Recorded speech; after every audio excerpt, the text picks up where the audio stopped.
Welcome back to another episode of Stacy versus New York Sports Show, our show dedicated to the great state of New York.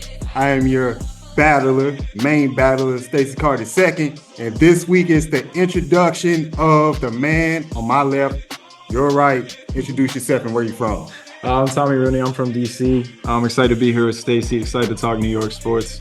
And yeah, thanks for having me. Oh yeah, it's a crazy time. Today we're gonna talk about two NFL teams in New York, and we gotta talk about the Yankees since they were the World Series losers. But let's start with the New York Jets first, Tommy. The Jets just won against the Houston Texans Thursday Night Football. Did you see that catch? Absolutely. Did you see? Yeah. Well, I don't understand. Just sidetrack a little bit. I don't understand how that was a catch, but George Pickens' catch wasn't a catch. 2 feet of the same foot doesn't count as 2 feet, but one shin counts as 2 feet somehow. But yeah, they're probably going to take a look at that rule over the offseason. Yeah, they should. But it was a phenomenal catch. I saw Devontae Adams said that he needs to switch over to Jordan Brand after making that. Oh, yeah, he looked just like the logo. That was exactly, crazy. Yeah. That was crazy. So now the Jets now are 3-6, and people saying that season might be over. People also saying they might go on a run after this win against a quality team in the AFC. Let's just debate that right now. Will the Jets actually go on a run? For me, the Jets, they actually got to go 7-1 or 8-0 in these next slate of games in order to even have a chance to make the playoffs. I believe under the new scheduling, where now it's 17 games, you got to win 11 to get you a guarantee. And they have to go 8-0 in order to get their 11 wins. Yep. Now, looking at their schedule, all those games are winnable. But they can also easily lose those games too. For instance, they still got 2 games against the Dolphins. Yep. At my take, divisional game is always hard. I don't care where the team is at. The team could be 0-15. It's still going to be a hard game. Yeah. I got to go against my Rams, who my Rams got something to prove. Yep. And they could be fully healthy right around that time. And then also the Seahawks. The Seahawks are trying to right the ship right now. I don't know. It's going to be tough for them to get out this hole that they put themselves in and get into the playoffs. So I doubt it. I agree with you that they're going to have to win at least 7 games. The way that the AFC has kind of been going the last few years, the 7 seed could be a 9-8 team. So they're going to have to win a lot of games in a row, no matter what. They might be able to lose 1 or 2 if they get lucky. But like you said, they have a decently easy schedule. Only one of the teams on their remaining 8 games has a winning record.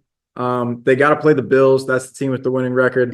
And like you said, divisional games are always tough. Teams know each other well. They got a lot of film on each other. And you saw it with the Jets a couple of weeks ago against the Patriots, who are in full rebuild mode, and they lost to the Jets, and they beat the Jets.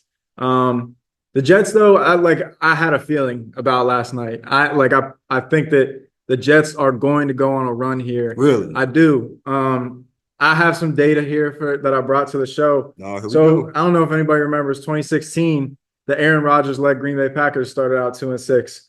They won their final 8 games, finished 10-6, went to the NFC Championship game. I'm not saying the Jets are going to go to the AFC Championship game, but you never know what could happen. Aaron Rodgers, I don't care what the narrative is on him. He's not washed. He's still Aaron Rodgers, and he's got a great team around him, skill position-wise, defensive front. They are great football players. And they just have been underperforming. They've been losing games they shouldn't have lost, and they've been playing down to their opponents.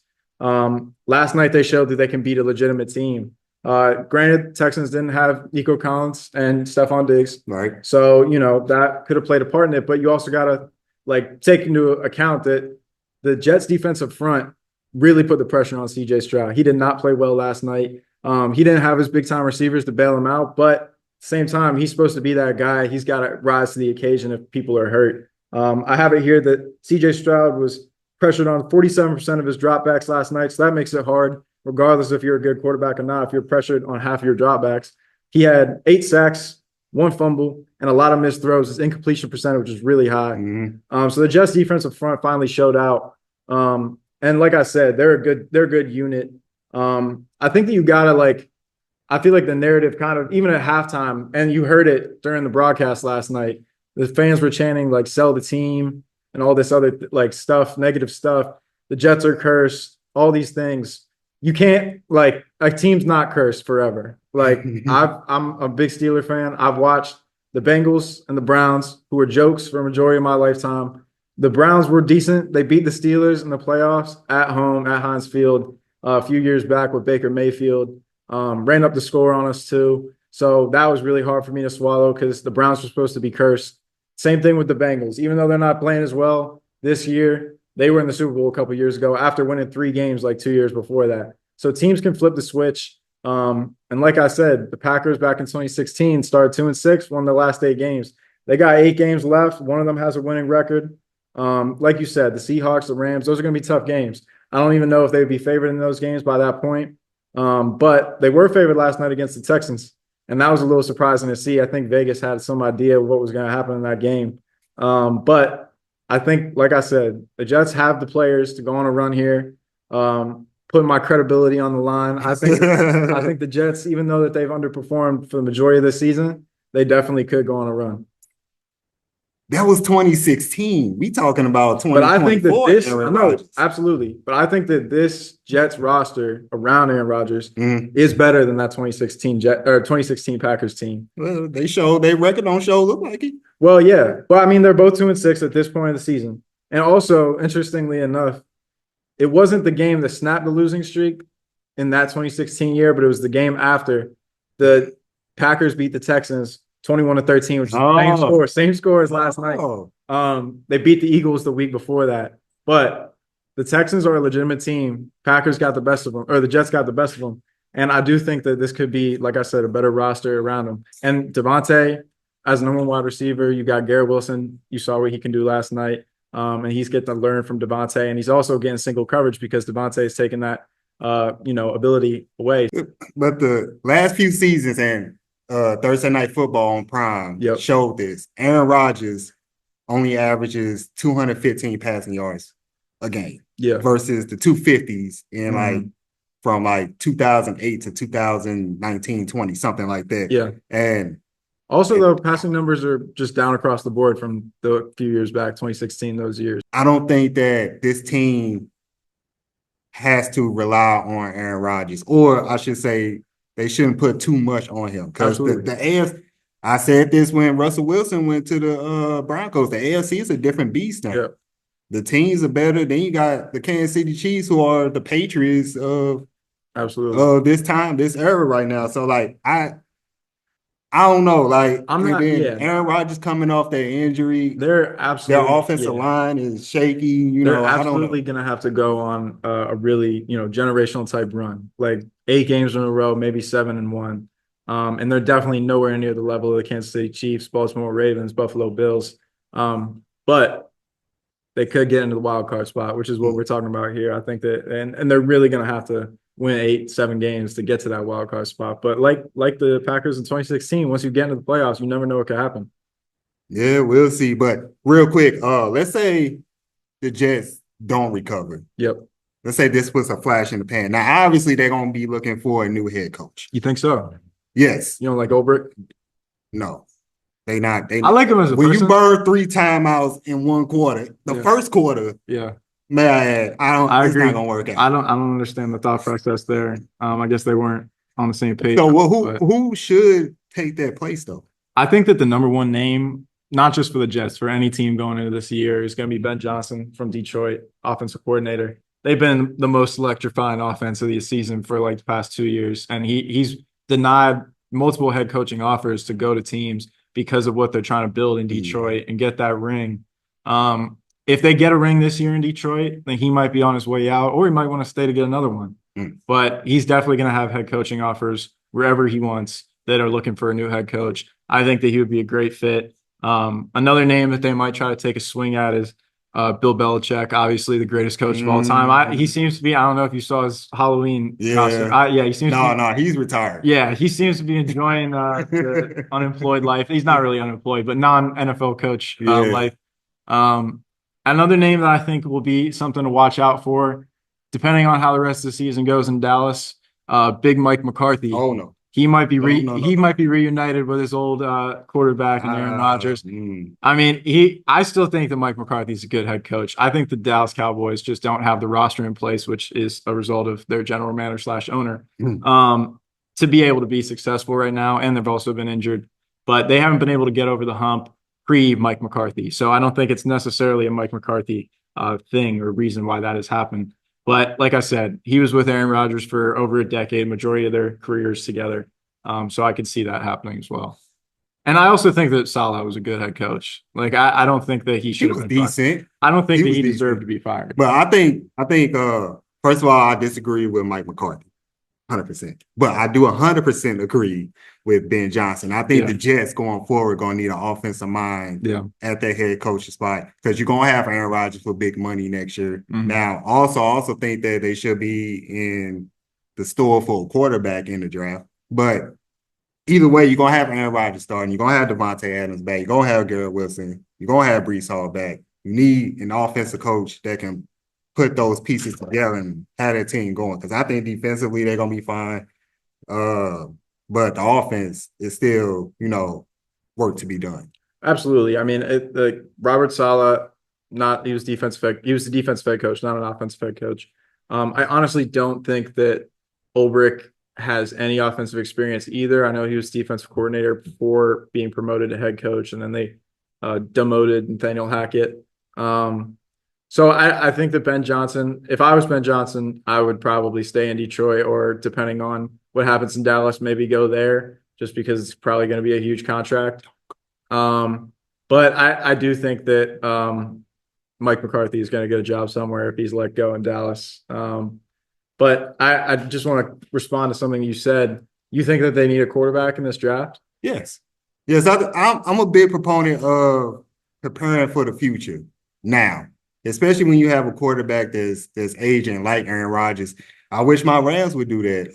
Really? Yeah. I love Matthew Stafford. He got us the ring, but also, I also got to face facts. He's injury prone, and he's getting older. He's pushing 40. Yeah. So I think the Jets need to take a page out of the Packers book when Aaron Rodgers got drafted, have that quarterback sit for maybe a year or two while you still, getting your money's worth out of Aaron Rodgers. Well, that's where I was going to go with it. The reason that Aaron Rodgers left is because he thought that, and they were in the NFC Championship, he thought they were one piece away potentially from getting over the hump, getting to the Super Bowl, possibly winning it. And he kind of made them upset. They made him upset by taking Jordan Love in the first round and kind of not helping the roster immediately by having a player that's going to be someone that they can't use right away. So I don't know if that would be something that would make him upset again, especially with just getting Devontae Adams, who's also kind of up there in age. You have a win now roster, but you're not winning. So if you prepare for the future, then you're kind of giving up on the current roster that you have. And I also don't love this year's quarterback class. Really? You don't like Shador, Carson? I like Shador as a person, Quinn, but he's playing not so great teams and losing some games that they should be winning. And he's got the best wide receiver in the planet. And Travis Hunter. So I don't know.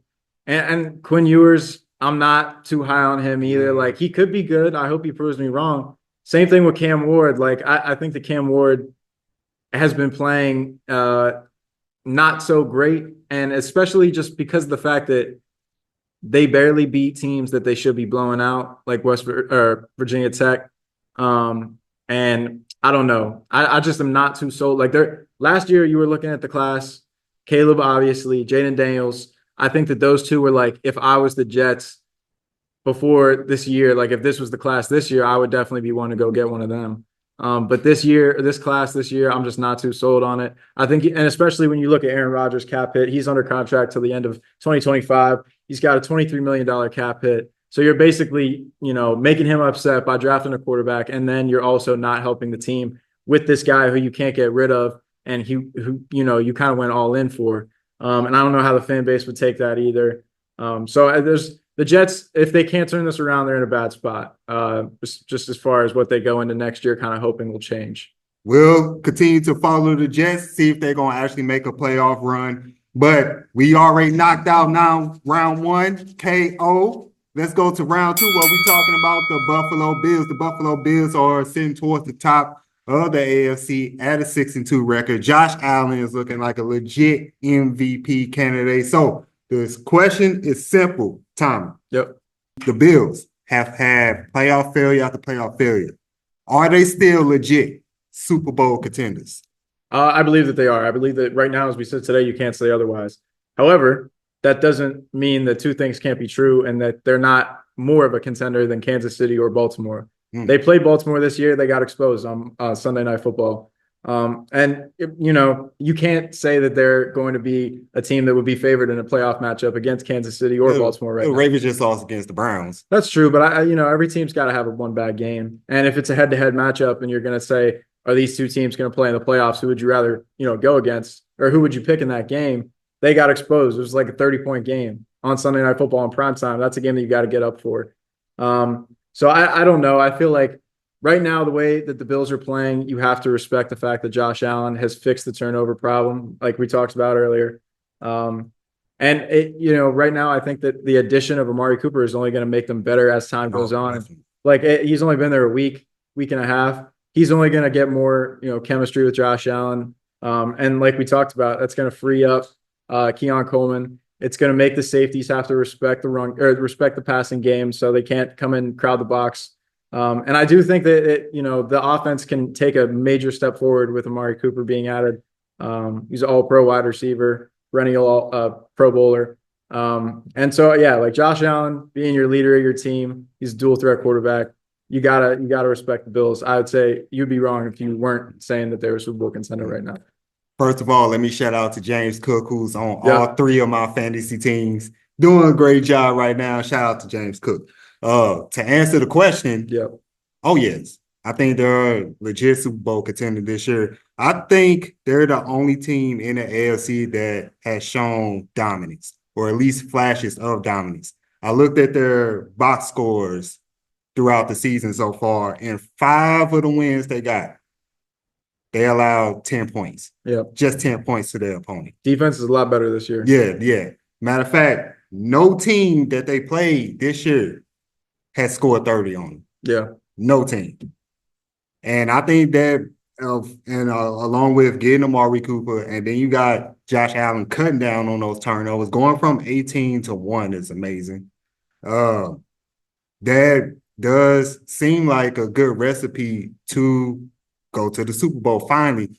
However, speaking of curses from the last segment, is this team cursed? Because it seems like when they go to the playoffs, there's always some magical moment that goes against them. Every time they go against the Chiefs, it doesn't go well for them. Then you talk about the Baltimore Ravens, who I think is a dangerous team in the AFC, even though they have the same problem as the Bills. Like you said, going head to head, it seems like the Ravens have the matchup to go at them.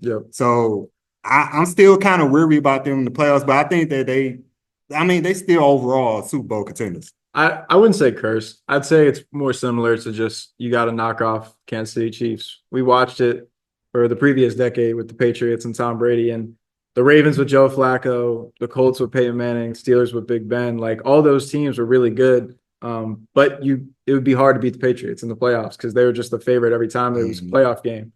And we've only seen it once since Patrick Mahomes has been in the league with the Bengals making it the 1 year. Other than that, it's them every year. So I don't think the Bills are cursed. I just think they need to get over that hump and finally, get to the AFC Championship game and win, which I think that this year they have the best chance to do. Just because of the fact that the Chiefs are playing kind of mediocre. They're kind of sleepwalking and still undefeated.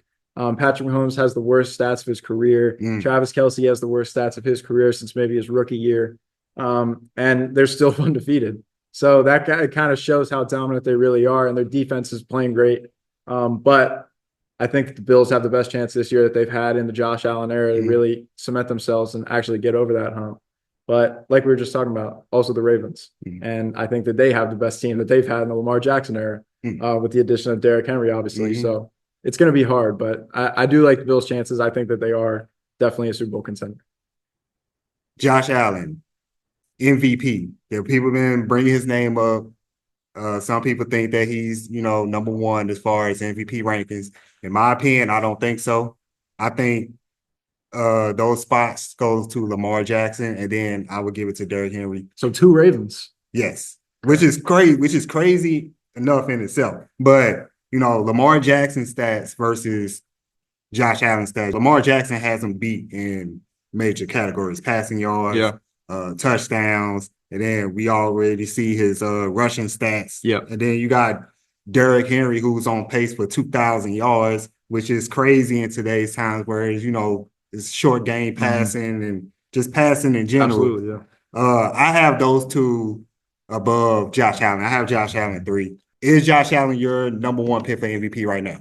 I would say it's between him and Jared Goff. I think you got to respect what Jared Goff's doing, putting up 50 points a game, and they have great skill position players. But I think just to respond to what you said, I think the thing that hurts Lamar is the fact that he won it last year, so there could be voter fatigue.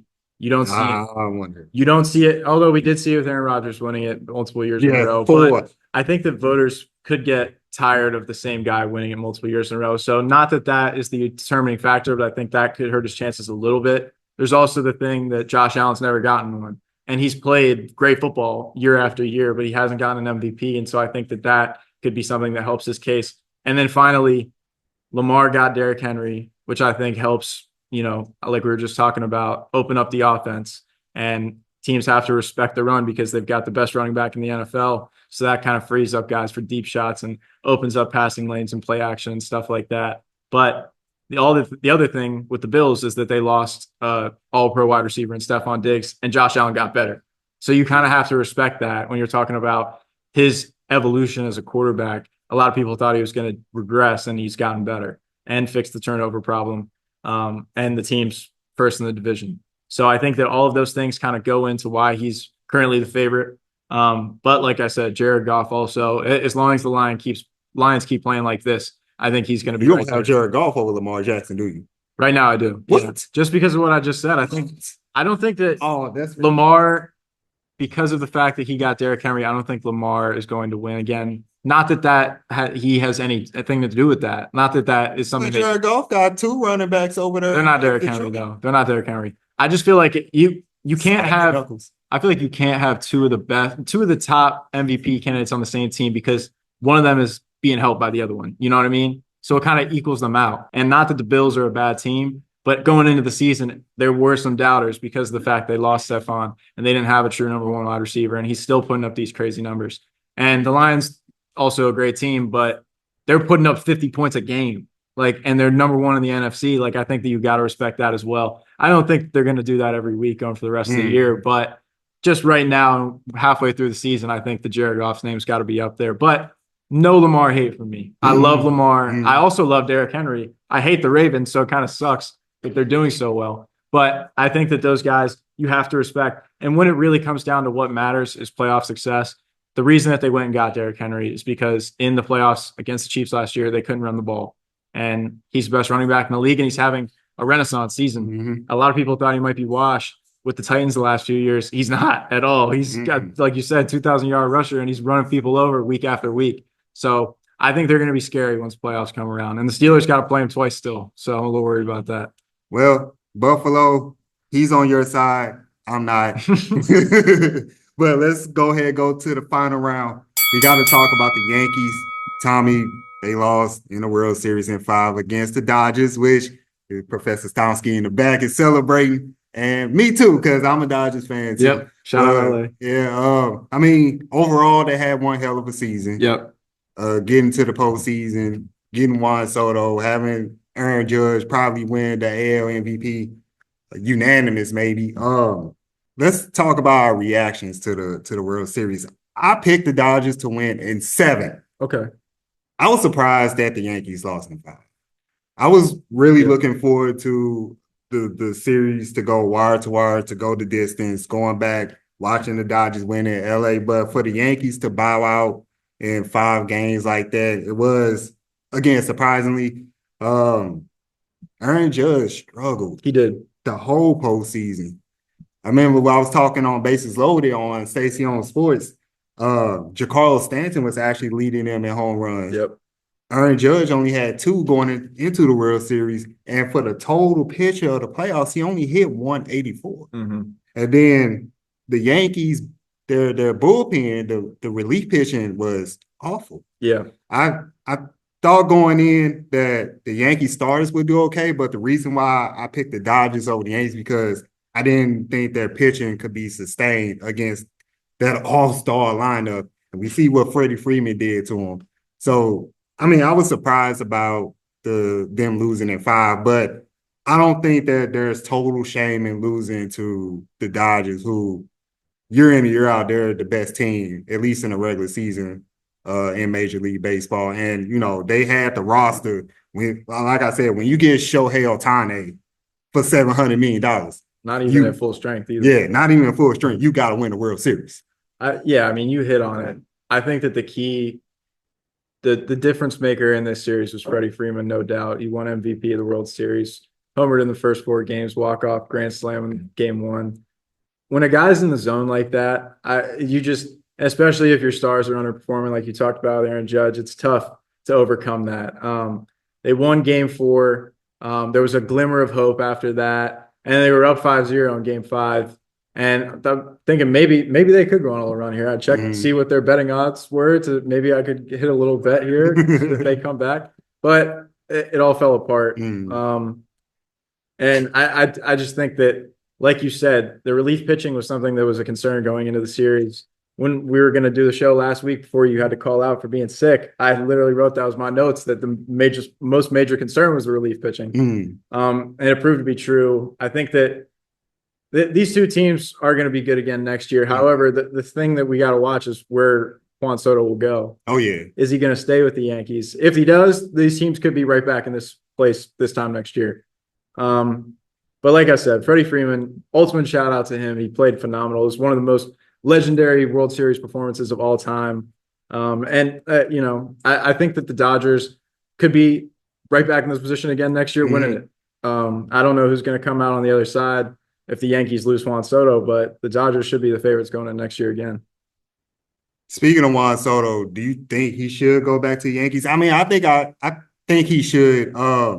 Versus the Dodgers, I think the Yankees have the better shot of reaching the World Series because I think their path is easier in the AL. I mean, the Cleveland Guardians, I think they're going to be hungry next year. Yep. But with that same lineup and the same starting pitching, which is still solid, led by Garrett Cole, I still think that they have the team to run the table in the AL. So I think Juan Soto should go back. You think he should go back? The thing about the Yankees, too, is that they're going to always go after stars. They're always going to star hunt. So they're going to make their best shot at getting Juan Soto to come back. They only got him for half a year this year.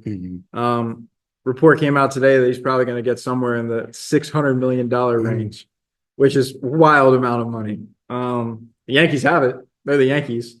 The way baseball works, you can sign 15 guys to $600 million contracts. So I don't know. If I was Juan Soto, I think that you kind of got to admire the landscape, see what gives you the best chance to win if that's what's most important to you. If what's most important to you is getting $600 million and the Yankees aren't going to give that to you, then go somewhere else. But I think that, like you said, the Yankees have a clear path if they can get past Cleveland to make it back to the World Series. And if you're willing to take a little bit less than $600 million and be able to play with guys like Stanton and Judge and Garrett Cole and Chisholm, I think that they have a great lineup. And I mean, you never know if Freddie Freeman, like, he got hurt before the World Series. You never know if a guy like is going to go on a generational series like that. So I don't think if Freddie Freeman played as well as he did, if he hit the ball as well as he did in this series, like you said, it could have gone 6, it could have gone 7. I think it would have gone a lot closer of a series, but he was just in the zone as much as one could be playing baseball. So I think the Yankees are going to be all right. To wrap up the Yankees talk, a lot of people have pointed the finger at Aaron Boone, the manager of the Yankees. Is he on the hot seat for next season? I think so, just because of media pressure. And we all know the Yankees media, it's a storm there. It's always a perfect storm. And if he falls short again, especially if they don't even get to the World Series next year, they bring back pretty much almost the whole team that they had in 2024. I think they're going to kick him to the side. Going into this upcoming season, I know the season just ended, but going into this upcoming season next year, I don't think that you could say he's on the hot seat. I just don't believe in coaches succeeding in the playoffs, especially getting to the highest level, being on hot seats just because you lose. Players play at the end of the day. Like, I know that we're talking about the Yankees here. Yeah, no, you're right. And it's the same thing with the Cowboys. Cowboys can make it the second round of playoffs, and their coach is being looked at as on the hot seat as well. And there's certain markets where things are louder and coaches have to deal with a lot more pressure and scrutiny from the media, and that's certainly the most big market there is in America. However, I just think that like with this team, the main problem, like we talked about, was relief pitching, and that could come down to like, should a coach pull him now? Should a coach pull him now? Leave him in there? I think that at the end of the day, they just didn't have enough on that relief pitching side to be able to get it done, regardless of how long he left guys in there or not. I think he's a great manager. I think that they're going to be just fine with him next year. And it, like you said, if they don't make the World Series or maybe they lose in the first round or something, then that noise will pick up. But right now, going into this next year, I don't think he's in any hot seat situation. All right, we'll keep our eyes on the Yankees and all New York sports team. Once again, this was Stacy versus New York Sports Show. I am your battler, Stacy Carter II. That was Tommy Rooney. Great debut, Tommy. Tommy, what's your socials? Tommy Rooney Jr. on Instagram. Also follow the Boys Upstairs Show. That's my show. Yeah. Thank you guys. Oh yeah. Like and subscribe. Like and subscribe. We'll see you next time.